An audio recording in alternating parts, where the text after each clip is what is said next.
Hello दोस्तों, स्वागत है आपका अपने YouTube channel Vishnu online classes पर। बच्चों, जैसा कि हम लोग कक्षा 10 के भौतिक ज्ञान में पढ़ रहे थे प्रकाश का अपवर्तन, और प्रकाश का अपवर्तन हम लोग पढ़ चुके थे। जब प्रकाश की एक माध्यम से दूसरे माध्यम में जाती है तो अपने मार्ग से विचलित हो जाती है, और अपने मार्ग से विचलित होने की घटना को प्रकाश का अपवर्तन कहते हैं। आज जो हम लोग जानेंगे प्रकाश की किरणों की उत्क्रमणीयता। उत्क्रमणीयता का मतलब क्या होता है? उत्क्रमणीयता आराम से एकदम जानना है। क्या होता है कि जब उत्क्रमणीयता का मतलब दोनों तरफ से क्रिया है, उधर से भी हो इधर से भी हो, दोनों तरफ से, तो उसे क्या कहते हैं? उत्क्रमणीयता। आइए तो जानते हैं प्रकाश की उत्क्रमणीयता क्या होती है। यह देखिए, कोई कांच का गुटका है जिसका नाम है RSTU। कांच का गुटका है और इसके बाहर जो है वायु उपस्थित है। वायु उपस्थित है, वायु उपस्थित है तो पहला माध्यम हो जाएगा वायु, और जो दूसरा माध्यम है कांच, फिर बाहर आने पर वायु। तो इसको लिखेंगे कैसे?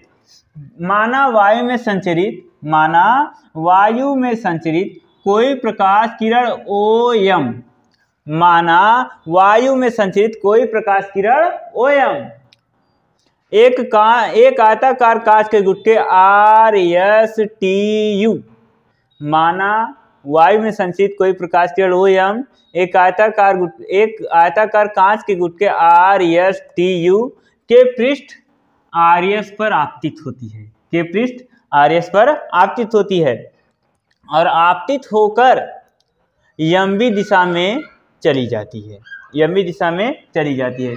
और इस स्थिति में आपतन कोण, यदि आपतन कोण I तथा अपवर्तन कोण r हो तब। फिर देखिए, यहां तक आने के बाद फिर यह वापस पुनः वायु में चली जाती है। तो इसके आगे क्या लिखेंगे?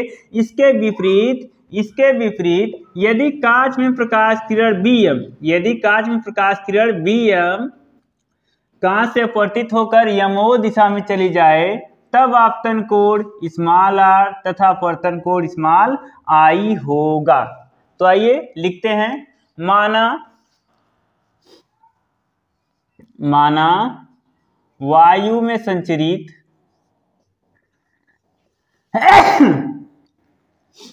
माना वायु में संचरित कोई प्रकाश किरण, माना वायु में संचरित कोई प्रकाश किरण का क्या नाम है? OM। कोई प्रकाश किरण OM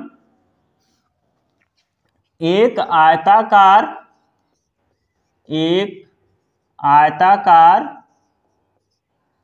कांच के गुटके, एक आयताकार कांच के गुटके RS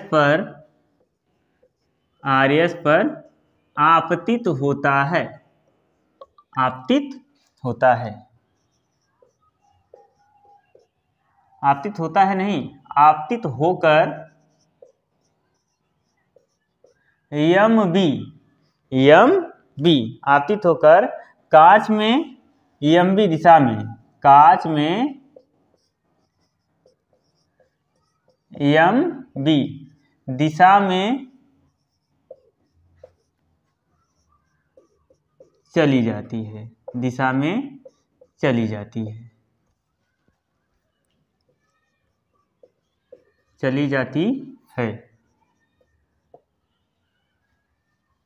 इस स्थिति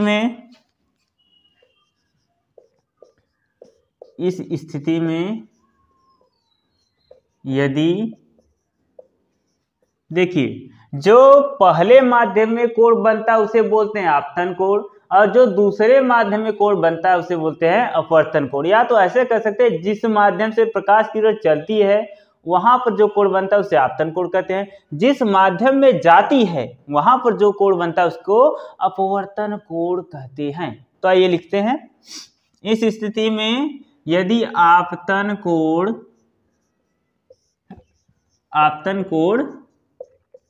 I तथा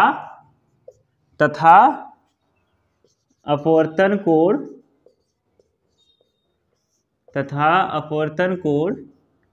r हो तब स्नेल के नियम से तब स्नेल के नियम से, तब स्नेल के नियम से क्या हो जाएगा, साइन आई बटे साइन आर, साइन आई। देखिए पहला माध्यम कौन सा है, वायु है, तो ये हो जाएगा ANG, जो पहला माध्यम उसे शुरू में लिखते हैं, जो लास्ट वाला माध्यम लास्ट में लिखते हैं, बराबर क्या हो जाएगा, साइन आई और बटे में हो जाएगा साइन आर। इसको मान लेंगे हम इक्वेशन नंबर 1। यह जो बात हुई, जो एक किरण यहाँ से यहाँ तक आई उसके लिए। अब इसी के विपरीत मानना है, क्या मानेंगे, यदि माना यदि कांच में प्रकाश किरण बीएम, यदि प्रकाश किरण बीएम दिशा में चले तो यह आरएस पृष्ठ द्वारा अपवर्तित होकर यमो दिशा में चली जाती है।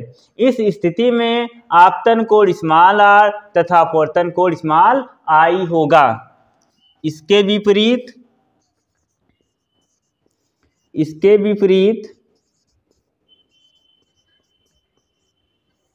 यदि कांच में, इसके विपरीत यदि कांच में प्रकाश किरण बीएम दिशा में चले तो, बीएम दिशा में चले तो पृष्ठ आरएस द्वारा अपवर्तित होकर यम ओ दिशा में चली जाती है, यम ओ दिशा में चली जाती है।